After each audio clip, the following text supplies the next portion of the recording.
23명의 손님들, 시댁 친척분들이 지켜보는 가운데 시어머니께서 바닥에 쓰러지셨습니다. 어머님, 괜찮으세요? 아야, 손목이, 119 불러야겠어요. 그때 시어머니께서 저를 노려보며 소리치셨어요. 다 너 때문이야. 인덕션 줄 때문에 넘어진 거잖아. 친척들의 시선이 일제히 저에게 쏠렸습니다. 수근거리는 소리가 사방에서 들려왔어요. 환갑잔치를 이렇게 망쳐놓다니. 정말 조심성이 없어. 그 순간 민철 씨가 제 앞으로 다가왔습니다. 가정부 주제에 재수없게 따끔한 아픔과 함께 뺨이 화끈거렸어요. 23명이 지켜보는 앞에서 맞은 딱이었습니다. 여보, 당장 집에서 나가. 네가 있으면 이 집이 망가져. 눈물이 뺨을 타고 흘러내렸습니다. 하지만 그들은 몰랐습니다. 제가 어떤 결정을 내리게 될지. 이 모욕이 저를 어떤 사람으로 만들어낼지를 말이에요. 여러분의 구독, 좋아요는 더 많은 사연을 만드는 힘이 됩니다. 안녕하세요. 저는 이주영이라고 합니다. 그날은 새벽 4시 알람도 울리기 전에 눈이 떠졌습니다. 시어머니 환갑잔치 날이었거든요. 23명의 손님이 집에 온다고 하셨는데 요리는 제가 다 준비해야 했어요. 시누이 은정 씨는 아이들 돌봐야 한다며 어제부터 친정에 가버렸고 남편 민철 씨는 남자가 부엌 일에 나서는 게 어디 있냐며 골프 약속을 잡아놨거든요. 부엌에 서서 메뉴를 다시 한번 정리했습니다.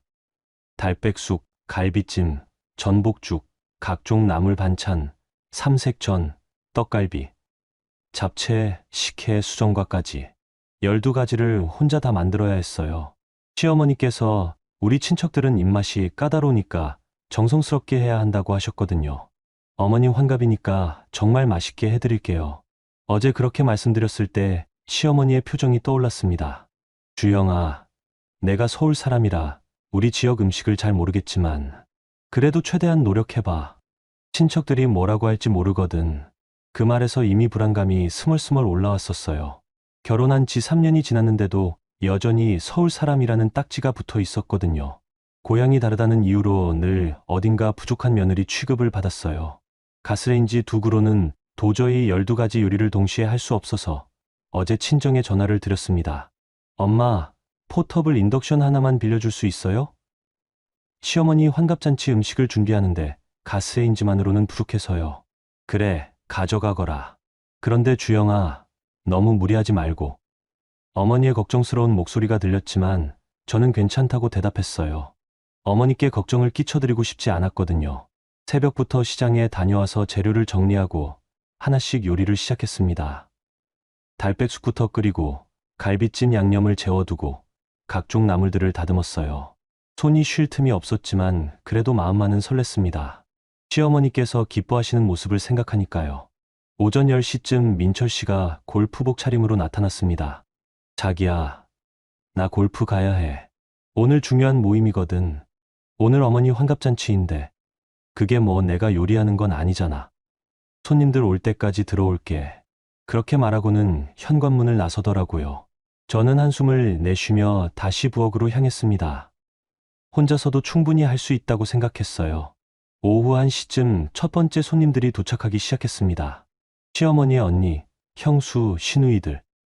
다들 제 음식을 보시더니 고개를 갸웃거리시더라고요. 어머, 이게 갈비찜이야? 우리가 아는 갈비찜하고는 좀 다른 것 같은데? 그러게, 양념 색깔도 다르고. 혹시 서울 스타일로 만든 거야? 아, 주영이가 서울 출신이니까 그렇구나. 그래도 환갑잔치인데 우리 지역 방식으로 했으면 좋았을 텐데. 저는 웃으며 대답했습니다. 죄송해요. 다음에는 더 신경 써서 준비할게요.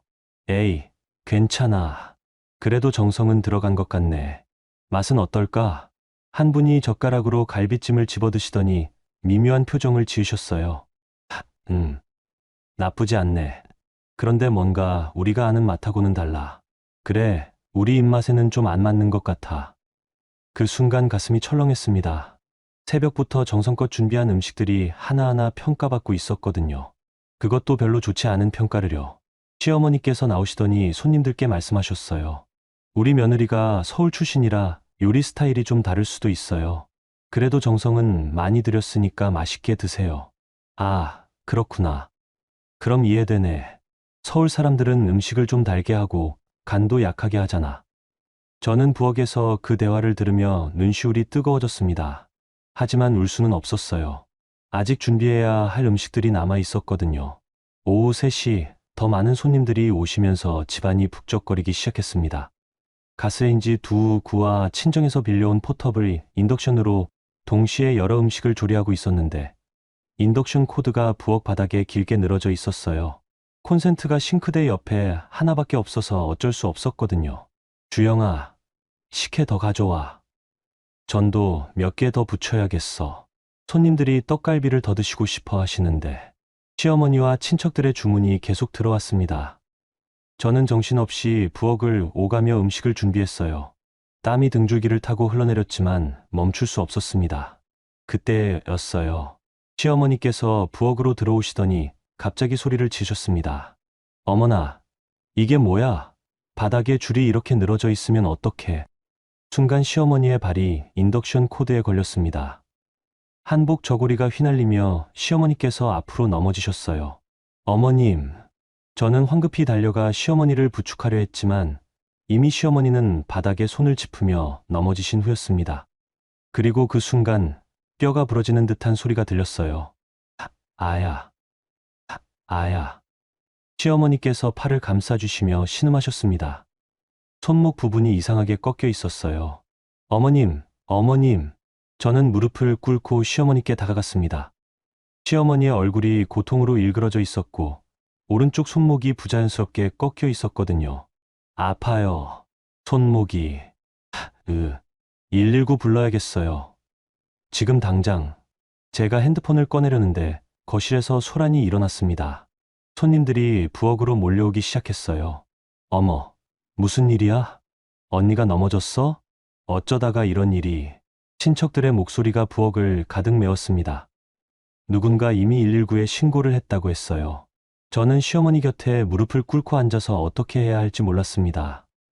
인덕션 코드에 걸려서 넘어지신 것 같아요. 제가 떨리는 목소리로 말하자 주변이 순간 조용해졌습니다. 인덕션? 인덕션이 왜 여기 있어? 시어머니의 형수분이 날카롭게 물으셨어요. 가스레인지만으로는 음식을 다 못 만들어서 친정에서 빌려왔어요. 아니, 그럼 미리 말을 하든지. 바닥에 줄이 늘어져 있는 줄도 모르고. 정말 위험하게 왜 그래? 친척들의 비난 섞인 목소리가 쏟아졌습니다. 저는 고개를 숙인 채 아무 말도 할 수 없었어요. 잘못은 제가 한 게 맞으니까요. 구급차가 도착해서 시어머니를 병원으로 모셨습니다. 저도 함께 따라가려고 했는데 민철 씨가 골프장에서 급하게 돌아왔어요. 뭔 일이야? 엄마가 다쳤다고? 인덕션 코드에 걸려서 넘어지셨어. 손목이 부러진 것 같아. 민철 씨의 얼굴이 순간 굳어졌습니다. 인덕션? 그게 뭔데? 음식을 만들 게 너무 많아서 친정에서 빌려온 거야. 가스레인지만으로는 안 되겠더라고. 미친 거 아니야? 위험한 줄도 모르고. 민철 씨가 소리를 지르는데 주변 친척들도 고개를 끄덕였어요.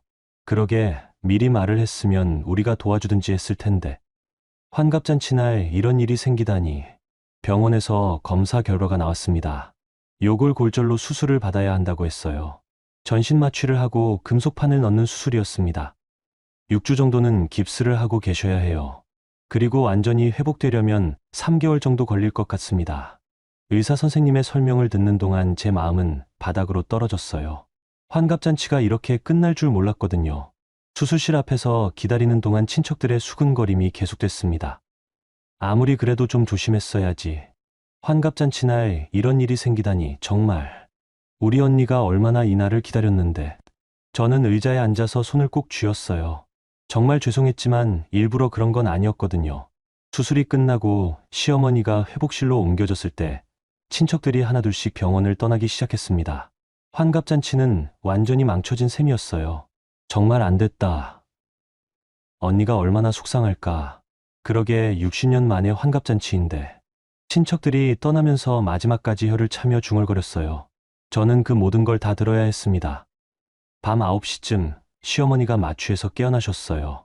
첫 번째 하신 말씀이 지금도 잊을 수 없어요. 내 환갑잔치 망쳤구나.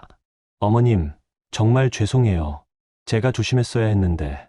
이제 와서 미안하다고 해서 뭐가 달라져? 평생 기다린 환갑잔치가 이렇게 끝나버렸는데. 시어머니의 목소리에는 실망과 분노가 가득했어요. 그 순간 정말 죄인이 된 기분이었습니다. 집으로 돌아와서도 분위기는 차가웠어요. 친척들이 다 가고 나니 거실에는 먹다만 음식들만 남아 있었습니다. 정성스럽게 준비했던 음식들이 이제는 차갑게 식어 있었어요. 민철 씨가 소파에 앉더니 말했습니다. 정말 어떻게 이런 일이 일어날 수 있어. 환갑잔치를 완전히 망쳐놨잖아. 나도 일부러 그런 게 아니야. 정말 미안해. 미안하다고 해서 엄마 팔이 낫겠어. 친척들 앞에서 얼마나 창피한지 알아? 민철 씨의 목소리가 점점 높아졌어요. 앞으로 엄마 간병은 내가 다 해야 해. 이 일은 내가 낸 사고니까. 그럼. 당연히 제가 해야죠. 그리고 친척들한테 일일이 사과 전화 돌려야 해. 오늘 얼마나 기분 나빴겠어? 저는 고개를 끄덕였어요. 할 말이 없었거든요. 그날 밤 부엌을 치우면서 인덕션 코드를 바라봤습니다. 그 가느다란 선 하나가 이렇게 큰 일을 만들 줄 몰랐어요. 정말 조심했어야 했는데 후회가 밀려왔습니다. 다음날 아침 시어머니를 모시러 병원에 갔어요. 시어머니는 여전히 제게 차가운 시선을 보내셨습니다. 주영아, 앞으로 조심해라. 이런 실수가 또 있으면 안 돼. 네, 어머님. 정말 죄송했어요. 미안하다는 말만 하지 말고 행동으로 보여줘. 내가 완전히 나을 때까지 최선을 다해서 돌봐야 해. 네, 그럴게요. 집으로 돌아와서 시어머니를 침대에 모시고 간병을 시작했습니다. 하루 종일 약 드릴 시간 챙기고 식사 준비하고 씻겨드리고 정말 바쁜 하루가 시작됐어요. 그런데 친척들이 문병을 오실 때마다 분위기가 어색했습니다. 언니, 좀 어때? 아직 아파. 잠도 잘 못 자고. 주영이가 정말 조심했어야 했는데 그럴 때마다 저는 다른 방으로 가서 숨어 있었어요. 얼굴을 마주하기가 부끄러웠거든요. 이런 날들이 일주일 정도 계속됐습니다. 저는 시어머니 간병에만 매달렸고 민철 씨는 평소보다 더 차가워졌어요. 그리고 친척들 사이에서도 제 이야기가 계속 나오는 것 같았습니다. 환갑잔치를 그렇게 망쳐놓다니 정말 조심성이 없어. 그런 소리들이 귀에 들려올 때마다 가슴이 답답했어요. 정말 실수였는데 왜 이렇게 오래 가야 하는 건지. 시어머니 간병을 시작한 지 열흘째, 저는 거의 잠을 제대로 자지 못했어요. 밤에도 시어머니가 아프시다고 하시면 일어나서 진통제를 드리고 물을 떠다 드리고 베개를 바꿔드리고 끝이 없었거든요. 주영아, 이 약 시간 됐다. 주영아, 목이 마르다. 주영아, 등이 아픈데 자세 좀 바꿔줘. 하루에도 몇십 번씩 부르셨어요. 저는 그때마다 달려가서 시중을 들었습니다. 실수를 한 게 제가 맞으니까 당연히 해야 할 일이라고 생각했어요.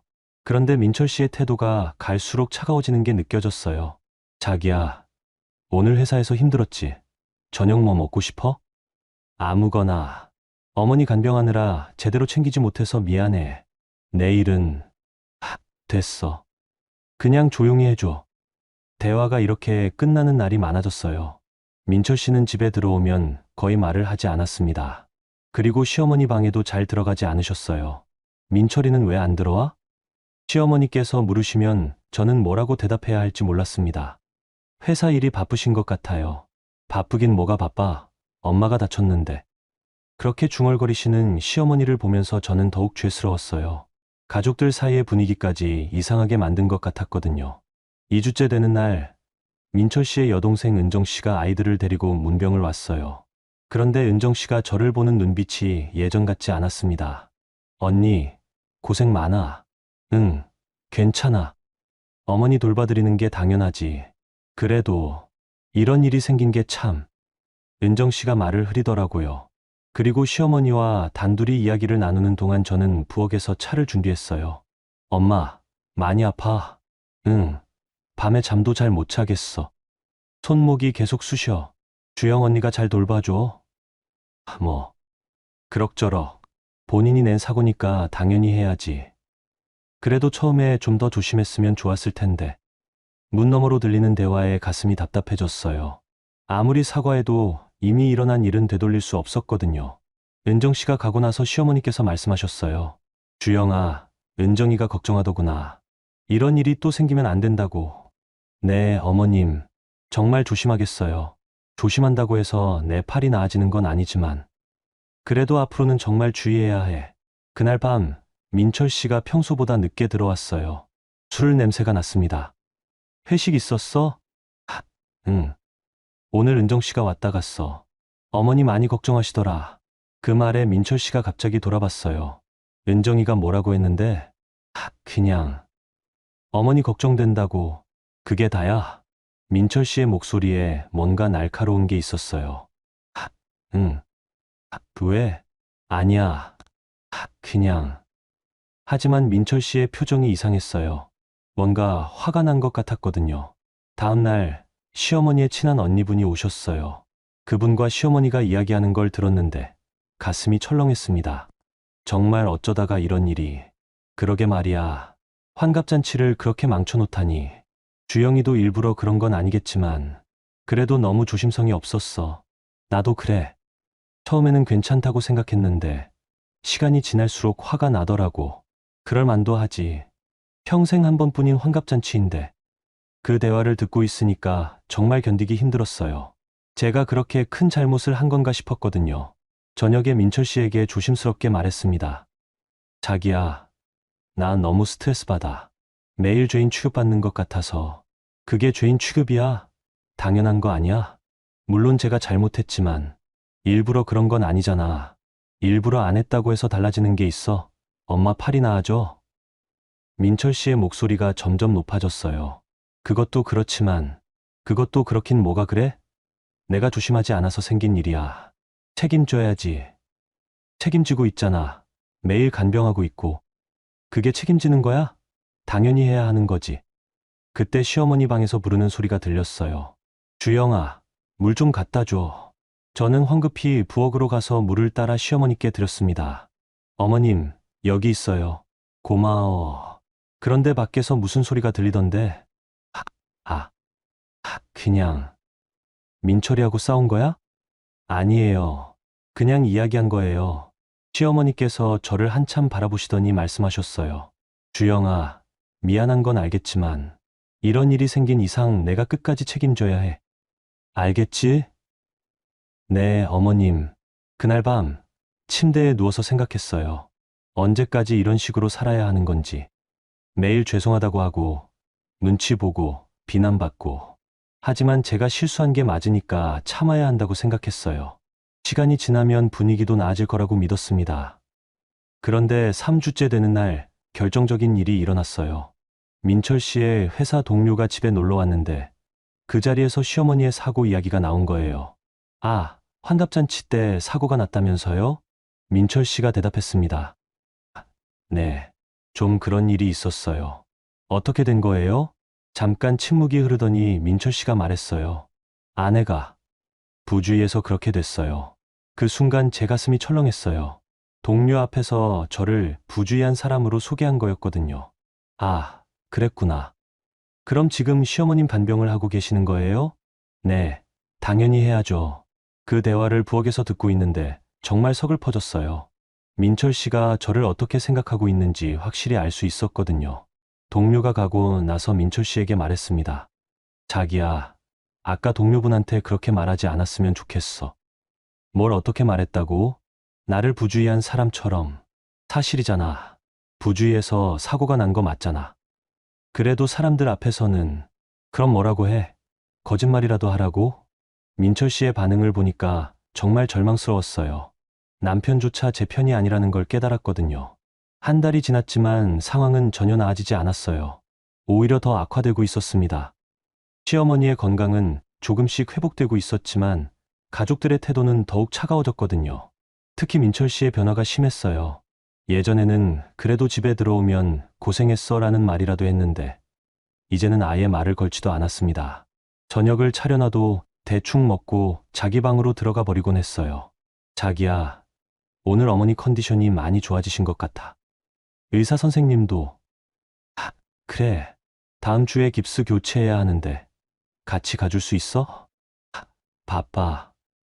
이런 식의 대화가 일상이 됐어요. 저는 점점 외로워졌습니다. 그러던 어느 날 저녁 민철 씨가 평소보다 더 늦게 들어왔어요. 술에 많이 취한 상태였습니다. 어디서 이렇게 늦게까지? 친구들이랑 있었어.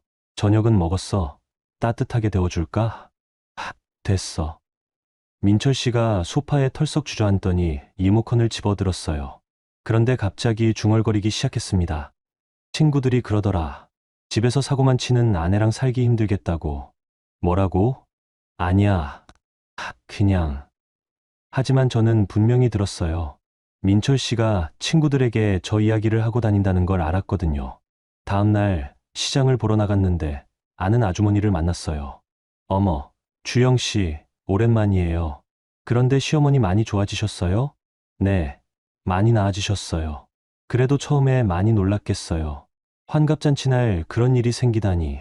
순간 가슴이 철렁했어요. 동네에까지 소문이 난 거였습니다. 아, 네. 제가 조심하지 못해서. 그래도 일부러 그런 건 아니잖아요. 너무 자책하지 마세요.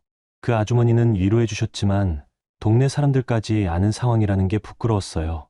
집으로 돌아와서 시어머니께 식사를 준비해 드렸습니다. 어머님, 약 드실 시간이에요. 고마워.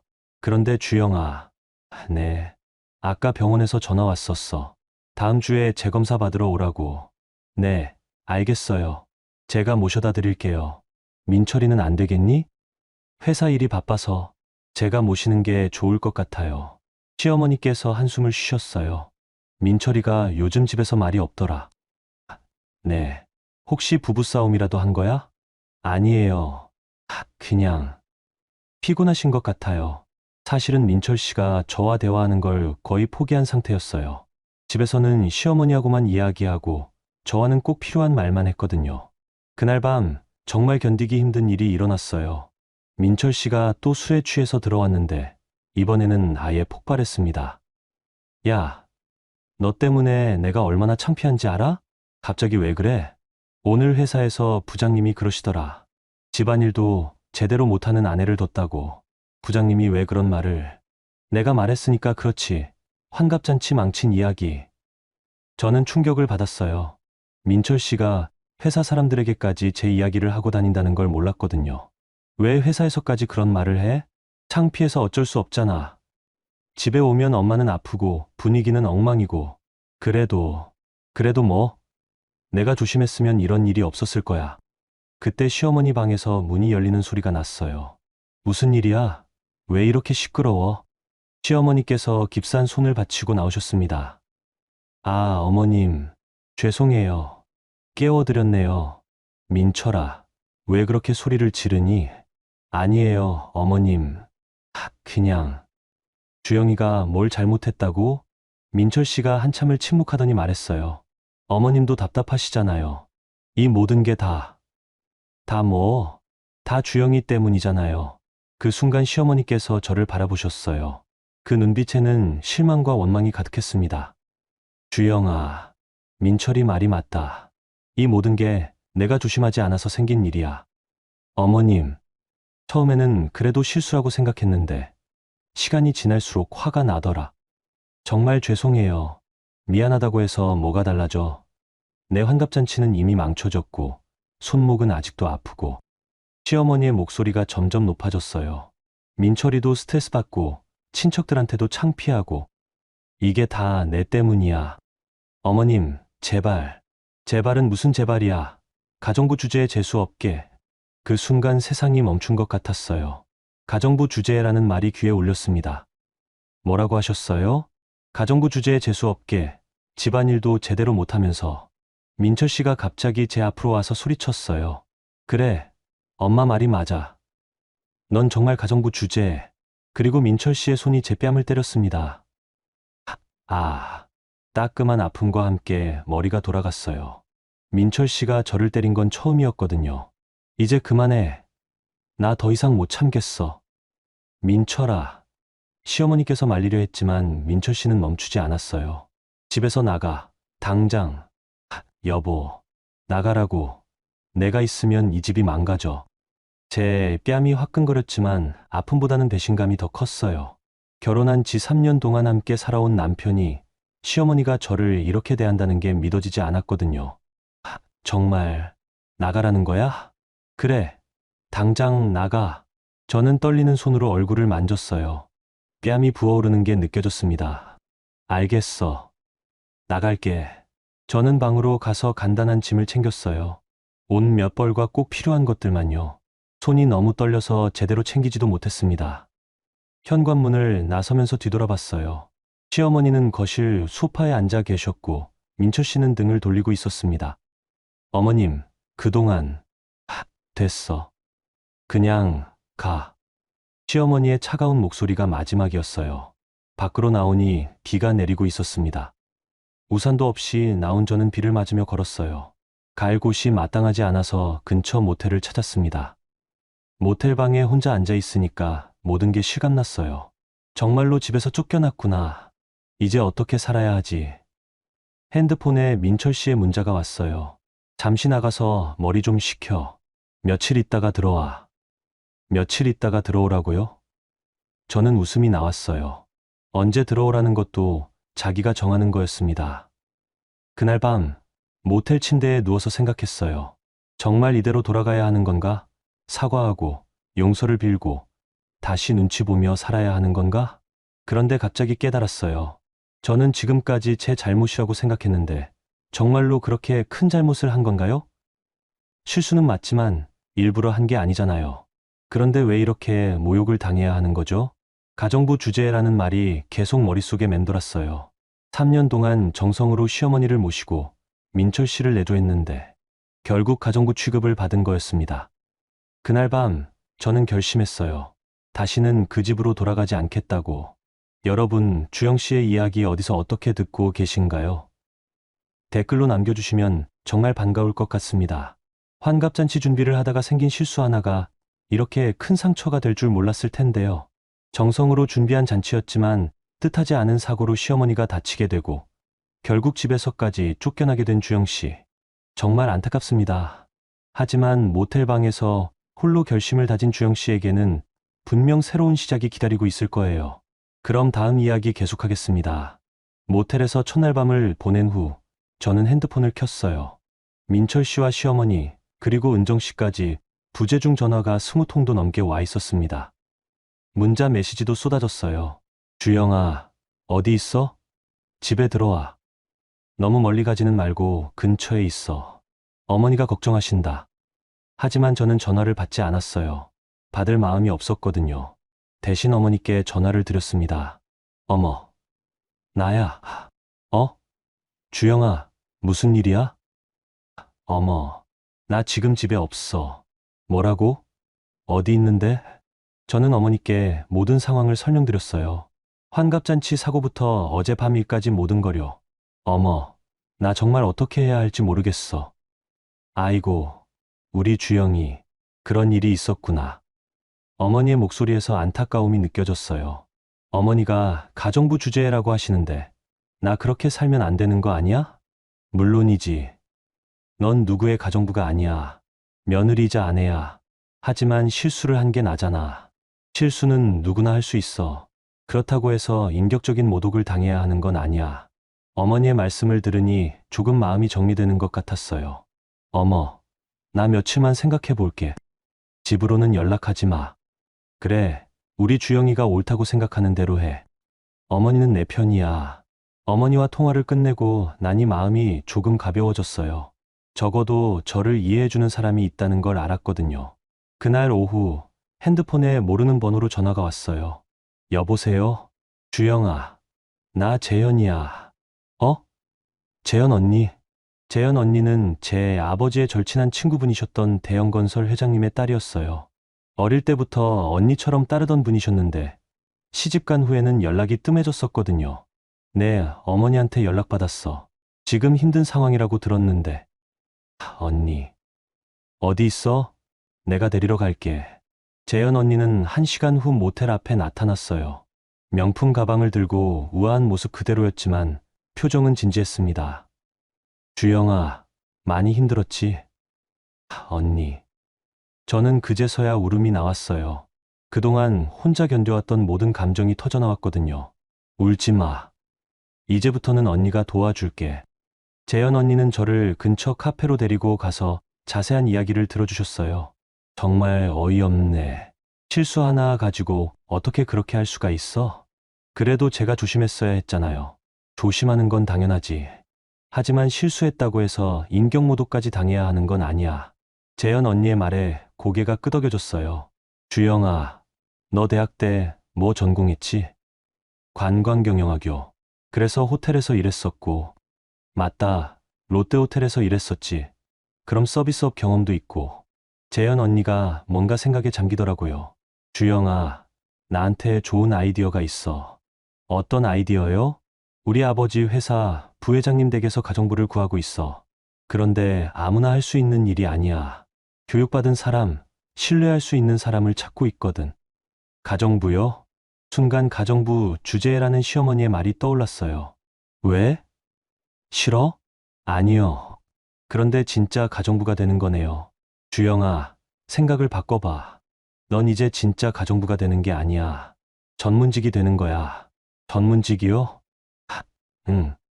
부회장님 댁은 강남에 있는 큰 집이고 월급도 1,000만 원이야.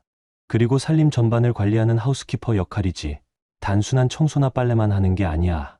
1,000만 원이라는 금액에 깜짝 놀랐어요. 민철 씨 월급의 2배가 넘는 돈이었거든요. 정말요? 응. 부회장님이 워낙 까다로우신 분이라 아무나 못 써. 그런데 내가 호텔 경험도 있고 예의도 바르고 무엇보다 우리 아버지가 보증하니까 가능한 거야. 재현 언니의 제안을 듣고 있으니까 새로운 가능성이 보이는 것 같았어요. 언니, 정말 제가 할 수 있을까요? 물론이야. 넌 원래 호텔에서 VIP 고객 담당했잖아. 그 경험이면 충분해. 그런데 남편이 뭐라고 할지. 남편, 너를 때리고 집에서 쫓아낸 그 남편 말야? 재현 언니의 말에 정신이 번쩍 들었어요. 주영아, 이제는 내가 독립할 시간이야. 남의 눈치 보지 말고 내 인생을 살아봐. 그날 밤, 재현 언니 집에서 하룻밤을 보냈어요. 오랜만에 따뜻한 밥과 편안한 침대에서 잠을 잤습니다. 다음날 아침, 재현 언니가 말했어요. 오늘 부회장님 댁에 가서 면접을 보자. 이렇게 갑자기요? 응. 부회장님이 급하게 사람을 구하고 계셔. 강남의 대형 건설 부회장 댁은 정말 큰 저택이었어요. 정원도 넓고 집도 웅장했습니다. 부회장님은 50대 후반의 품이 있는 분이셨어요. 안녕하세요. 이주영입니다. 네. 앉으세요. 재현이한테 이야기 들었어요. 호텔 경험이 있으시다면서요? 네. 롯데호텔에서 3년간 근무했습니다. 어떤 일을 하셨나요? VIP 고객 담당을 했습니다. 숙박부터 식사, 행사 준비까지 전반적인 서비스를 제공했어요. 부회장님이 고개를 끄덕이시더라고요. 여기서는 집안 살림 전반을 관리해 주셔야 해요. 청소, 빨래, 식사 준비는 기본이고 손님 접대나 각종 행사 준비도 도와주셔야 하고요. 네, 가능합니다. 월급은 1,000만 원이고 주말에는 쉬실 수 있어요. 대신 가끔 저녁 늦게까지 일하실 때도 있고 손님이 많이 오는 날에는 좀 힘들 수도 있어요. 괜찮습니다. 그럼 내일부터 시작하시겠어요? 정말 간단한 면접이었어요. 재현 언니 아버지의 추천이 큰 힘이 된 것 같았습니다. 집으로 나오면서 재현 언니가 말했어요. 축하해. 이제 주영이도 당당한 직업 여성이야. 고마워요, 언니. 정말 고마워요. 고맙긴. 이제부터가 시작이야. 열심히 해서 성공하는 모습 보여줘. 그날 밤, 저는 민철 씨에게 문자를 보냈어요. 나는 이제 돌아가지 않을 거야. 이혼 절차 진행하자. 곧바로 민철 씨의 전화가 왔지만 받지 않았어요. 대신 문자로 답했습니다. 할 말 있으면 문자로 해. 민철 씨의 답장이 왔어요. 미친 거 아니야? 집에 들어와서 이야기하자. 이야기할 거 없어. 변호사 통해서 연락할게. 주영아, 정신 차려. 하지만 저는 더 이상 답하지 않았어요. 이미 마음을 정했거든요. 다음 날부터 부회장님 댁에서 일을 시작했습니다. 호텔에서의 경험이 정말 도움이 됐어요. 세심한 서비스, 완벽한 준비, 예의 바른 태도. 모든 게 자연스럽게 나왔습니다. 주영 씨, 정말 잘하시네요. 일주일 만에 부회장님께서 칭찬해 주셨어요. 감사합니다. 앞으로 잘 부탁드려요. 그날 밤, 제 통장에 1,000만 원이 입금됐어요. 제 돈을 번 게 정말 오랜만이었거든요. 그 순간 정말 뿌듯했어요. 민철 씨 쪽에서는 계속 연락이 왔지만 저는 모두 차단했습니다. 이제 진짜 새로운 삶을 시작하려고요. 부회장님 댁에서 일한 지 한 달이 지났을 때 저는 완전히 다른 사람이 된 것 같았어요. 매일 아침 6시에 일어나서 정원 관리부터 시작해서 집 청소, 식사 준비, 그리고 부회장님의 스케줄 관리까지 바쁘지만 보람 있는 일상이었거든요. 호텔에서 배운 노하우가 정말 유용했어요. 특히 VIP 고객 서비스 경험이 큰 도움이 됐습니다. 부회장님이 중요한 손님을 집으로 초대하실 때마다 제가 모든 준비를 도맡아 했어요. 주영 씨, 오늘 저녁에 중국 바이어분들이 오십니다. 정통 한식으로 준비해 주세요. 네, 알겠습니다. 몇 분이나 오시나요? 5분 정도 될 것 같아요. 술은 좋은 한국 전통주로 준비하시고요. 이런 요청을 받을 때마다 저는 호텔에서 일할 때처럼 체크리스트를 만들어서 하나하나 완벽하게 준비했어요. 음식 메뉴 구성부터 테이블 세팅, 분위기 조성까지 모든 걸 신경 썼습니다. 그날 저녁 중국 바이어분들이 오셨는데 제가 준비한 한식에 정말 만족해 하시더라고요. 이 음식 정말 맛있습니다. 누가 만드신 거예요? 저희 하우스키퍼가 준비했습니다. 정말 전문가네요. 호텔 셰프 수준입니다. 부회장님께서 저를 불러서 인사를 시키셨어요. 주영 씨, 잠깐 와보세요. 네. 부회장님, 이분들이 음식에 대해 문의하고 싶어 하시는데요. 중국 바이어분 한 분이 중국어로 뭔가 물어보시더니 통역사가 말했어요. 김치와 불고기 양념의 비법을 알고 싶다고 하시네요. 저는 정성스럽게 설명해 드렸어요. 호텔에서 외국인 고객들을 상대한 경험이 있어서 어떻게 설명해야 하는지 알고 있었거든요. 김치는 배추를 24시간 절여서 매운맛과 단맛의 균형을 맞춰야 하고, 불고기는 대와 사과로 고기를 부드럽게 만드는 게 핵심입니다. 바이어분들이 정말 흥미롭게 들어주셨어요. 그리고 부회장님도 제 설명을 듣고 만족스러워 하셨습니다. 다음날 부회장님께서 말씀하셨어요. 주영 씨, 어제 정말 수고하셨어요. 바이어분들이 무척 만족해 하셨어요. 감사합니다. 앞으로 이런 일이 더 많아질 것 같은데 부담되지 않으시죠? 전혀 부담되지 않습니다. 오히려 보람 있어요. 그럼 다행이네요. 참, 이달 보너스를 드리고 싶은데 계좌번호 주세요. 보너스까지 주신다니 정말 감사했어요. 제가 하는 일을 인정받는다는 느낌이 들었거든요. 그런데 한 달 반쯤 지났을 때 예상치 못한 일이 일어났어요. 민철 씨와 시어머니가 부회장님 댁으로 찾아온 거였습니다. 그날은 마침 부회장님이 출장 중이셨어요. 인터폰이 울려서 나가보니 민철 씨와 시어머니가 서 있었습니다. 주영아, 여기서 뭐 하는 거야? 민철 씨의 목소리에는 분노가 가득했어요. 일하고 있어요. 일? 이게 일이야? 남의 집 가정부 일이? 정식으로 고용된 하우스키퍼예요. 시어머니께서 앞으로 나오셨어요. 깁스는 풀리셨지만 아직 손목에 보호대를 차고 계셨습니다. 주영아, 집에 들어가자. 이런 식으로 살면 안 된다. 어머님, 저는 이제 이전 생활로 돌아갈 생각이 없어요. 뭐라고? 너 정신이 나간 거야? 민철 씨가 소리를 지르는데 마침 옆집 아주머니가 지나가시면서 쳐다보셨어요. 저는 민망했지만 침착하게 말했습니다. 여기서는 큰 소리 내지 마세요. 동네에 민폐가 됩니다. 민폐? 네가 민폐야. 남편을 두고 가정부 일을 하다니. 정식 직업입니다. 그리고 월급도 당신보다 많이 받아요. 그 말에 민철 씨의 얼굴이 붉어졌어요. 돈이 문제야? 체면이 문제지. 체면, 저를 때리고 집에서 쫓아낸 사람이 체면을 논해요? 그건... 그때 화가 나면 사람을 때려도 되는 거예요? 시어머니께서 끼어드셨어요. 주영아, 그때는 우리도 너무 화가 나서 그랬다.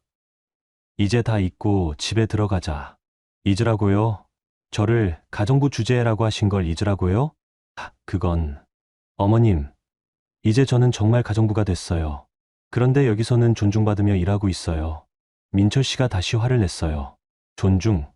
남의 집에서 빌부터 사는 게 존중이야? 빌부터 산다고요? 제가 번 돈으로 독립해서 살고 있어요. 당신한테 손 벌리고 있지도 않고요. 그때 재현 언니가 나타났어요. 마침 부회장님 댁에 들르려던 참이었나 봅니다. 주영아, 무슨 일이야? 언니. 재현 언니가 상황을 파악하고는 민철 씨와 시어머니께 말했어요. 실례지만 여기는 사유지입니다. 소란을 피워서는 안 되죠. 당신이 누군데 끼어들어? 민철 씨가 재현 언니에게 무례하게 말하자 재현 언니의 표정이 차가워졌어요. 저는 대형건설 회장 이재현입니다. 그리고 주영 씨는 제가 추천한 직원이고요. 대형건설 회장? 민철 씨와 시어머니의 표정이 순간 굳어졌어요. 대형건설은 지역에서 유명한 큰 회사였거든요. 주영 씨는 지금 정식으로 고용된 하우스키퍼로 일하고 있습니다. 월급도 1,000만 원을 받고 있고요.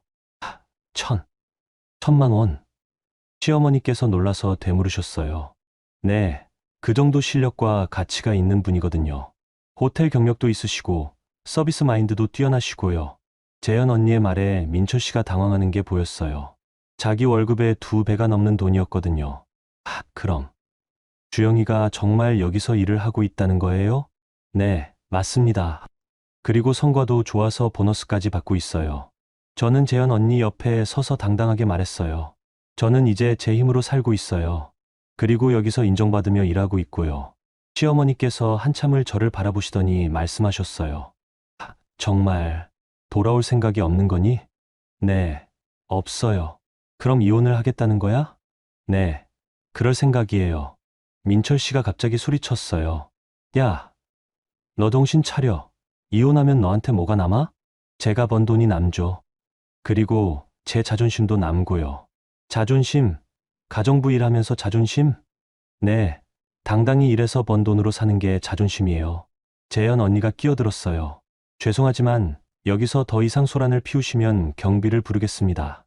결국 민철 씨와 시어머니는 돌아가셨어요. 하지만 떠나면서 민철 씨가 마지막으로 말했습니다. 주영아, 후회하게 될 거야. 후회는 제가 할게요.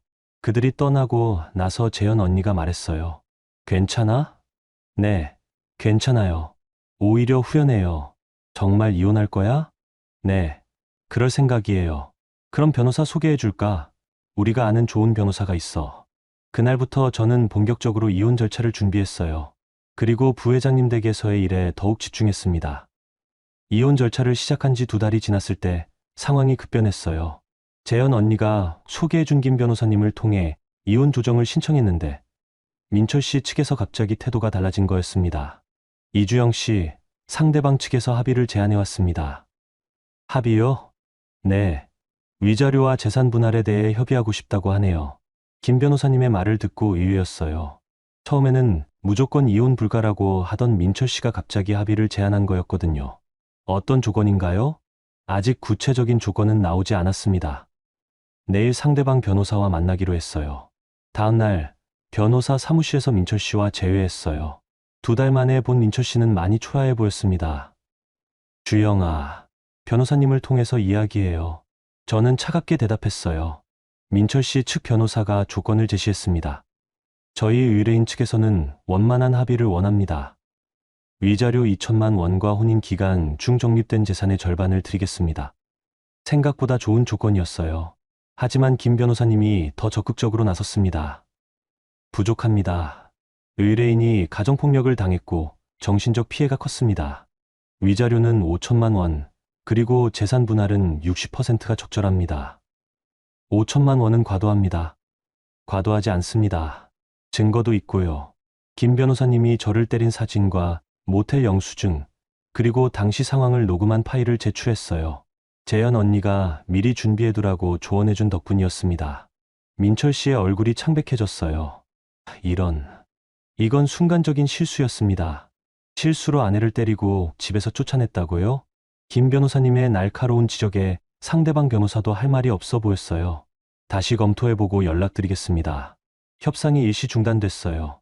그리고 며칠 후 민철 씨가 직접 부회장님 댁으로 찾아왔습니다. 그날은 마침 부회장님께서 중요한 모임을 집에서 하시는 날이었어요.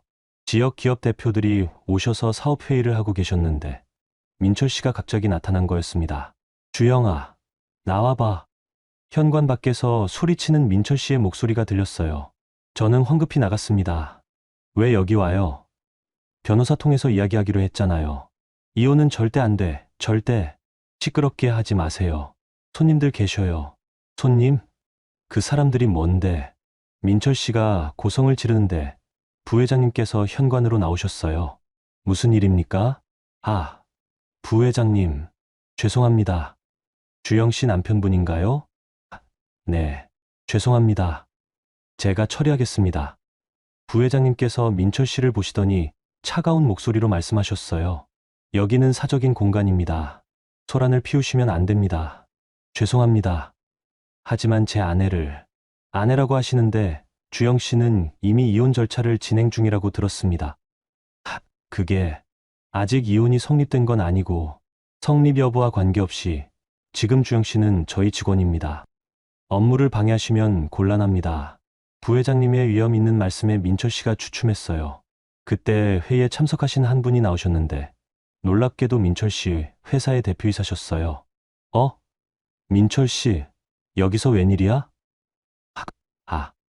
사장님, 이 집에 무슨 일로 온 거야? 민철 씨의 얼굴이 새파래졌어요. 회사 사장님 앞에서 이런 상황을 들키게 된 거였거든요.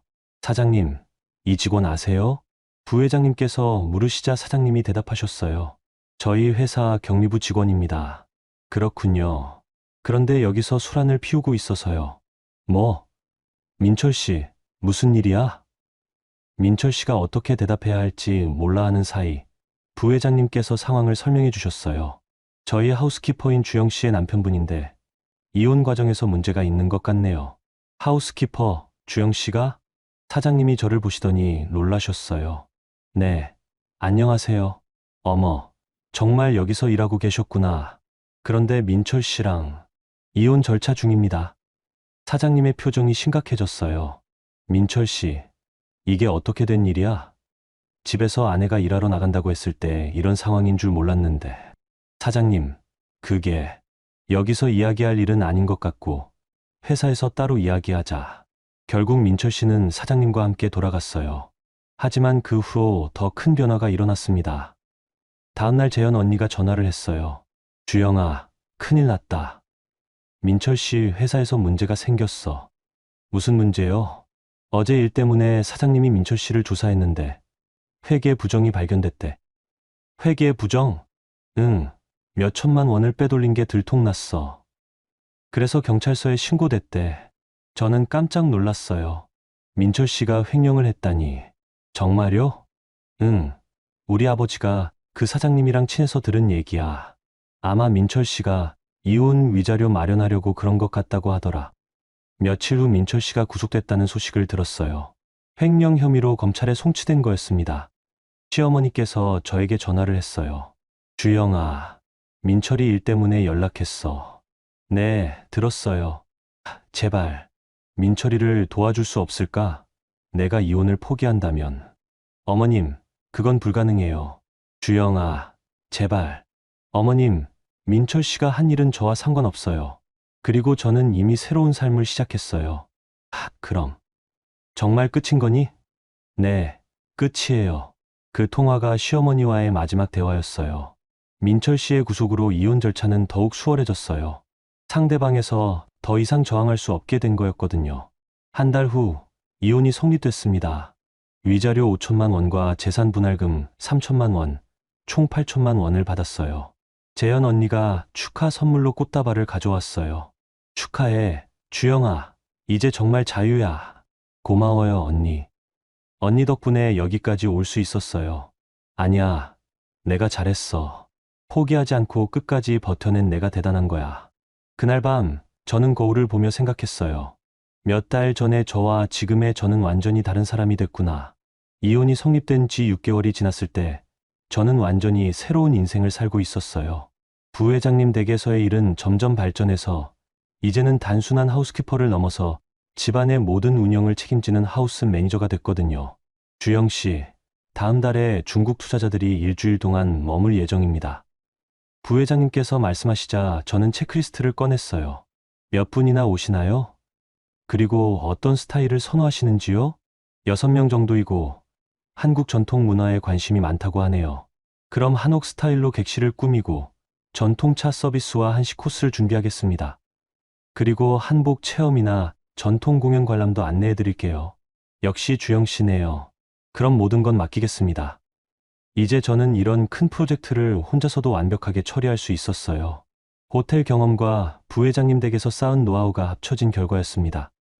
월급도 1,500만 원으로 올랐어요.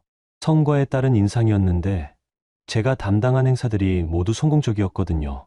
특히 외국 바이어들이나 투자자들을 상대하는 일에서 저의 능력이 인정받았습니다. 그런데 어느 날 예상치 못한 손님이 찾아왔어요. 바로 은정 씨였습니다. 언니, 오랜만이에요. 은정 씨는 많이 초라해진 모습이었어요. 옷차림도 예전 같지 않았고 표정도 어두웠습니다. 은정 씨, 무슨 일이세요? 언니, 죄송해요. 그동안 너무 못되게 굴었어요. 괜찮아요. 다 지난 일이에요. 아니에요. 정말 죄송해요. 그때 언니를 이해해주지 못해서. 은정 씨가 눈물을 흘리기 시작했어요. 오빠가 감옥에 가고 나서야 깨달았어요. 언니가 얼마나 힘들었을지. 민철 씨는 어떻게 됐어요? 내년에 출소 예정이에요. 하지만 회사에서는 당연히 해고됐고, 어머니도 많이 아프셔요. 시어머니께서요? 네. 오빠 일 때문에 충격을 받으셔서 요즘 거의 누워만 계세요. 은정 씨의 말을 들으니 복잡한 마음이 들었어요. 미워할 수도 없고 그렇다고 동정할 수도 없는. 그래서 언니한테 부탁이 있어요. 무슨 부탁인데요? 혹시 어머니 간병을 도와줄 수 있을까요? 물론 돈은 드릴게요. 저는 잠시 생각해 봤어요. 시어머니의 간병을 도와달라니.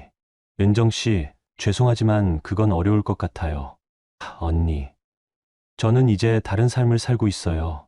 과거로 돌아가고 싶지 않아요. 은정 씨가 고개를 숙였어요. 그럼 혹시 간병인이라도 소개해 주실 수 있을까요? 그건 도와드릴 수 있어요. 저는 아는 간병인분을 소개해 드렸어요. 그리고 은정 씨가 돌아갈 때 봉투 하나를 건넸습니다. 이건 뭐예요? 시어머니 치료비에 보태세요. 언니, 이럴 수는 없어요. 괜찮아요. 제가 여유가 생겼거든요. 그 봉투에는 500만 원이 들어 있었어요. 제가 한 달 동안 벌어들인 돈의 일부였습니다. 은정 씨가 눈물을 흘리며 말했어요. 언니, 정말 고마워요. 그리고 정말 죄송해요. 이제 됐어요. 힘내세요.